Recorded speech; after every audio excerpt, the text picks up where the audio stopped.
পারমাণবিক কর্মসূচি নিয়ে দীর্ঘদিন ধরেই উত্তেজনা চলমান। মার্কিন প্রেসিডেন্ট ডোনাল্ড ট্রাম্প তেহরানের সঙ্গে নতুন করে পারমাণবিক চুক্তির জন্য আলোচনার প্রস্তাব দেন, কিন্তু ইরানের সর্বোচ্চ ধর্মীয় নেতা আয়াতুল্লাহ খামেনি সরাসরি তা নাকচ করে দেয়। কোনোভাবেই আলোচনার টেবিলে বসতে রাজি নয় তেহরান। মার্কিন বোমা হামলার হুমকিও গায়ে মাখছে না তেহরান। এরই মাঝে মধ্যপ্রাচ্যে যুক্তরাষ্ট্রের দ্বিতীয় রণতরী পাঠানোর ঘোষণা আরও উত্তপ্ত করে তুলেছে পরিস্থিতি।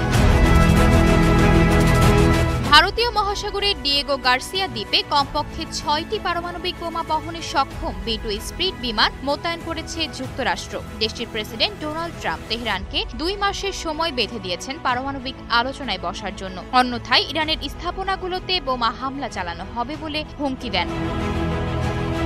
তবে মধ্যপ্রাচ্য সহ ইরানের আশেপাশে নতুন করে দেশটির চারিদিকে 10টি মার্কিন সামরিক ঘাঁটিতে 50,000 বাড়তি সৈন্য মোতায়েন করেছে বলে জানায় ইরানের প্রভাবশালী গণমাধ্যম তেহরান টাইমস।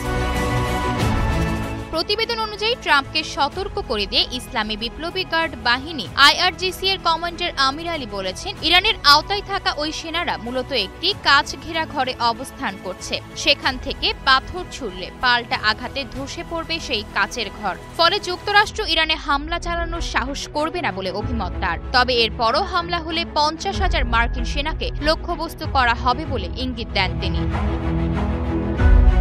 এমন পরিস্থিতিতে ইরান বিপুল পরিমাণ ক্ষেপণাস্ত্র মোতায়েন করেছে। ইরান অবশ্যই শক্তিশালী প্রতিক্রিয়া দেখাবে বলে জানায় তেহরান টাইমস। আয়শা অর্থী, নিউজ ডেস্ক, গ্লোবাল টেলিভিশন।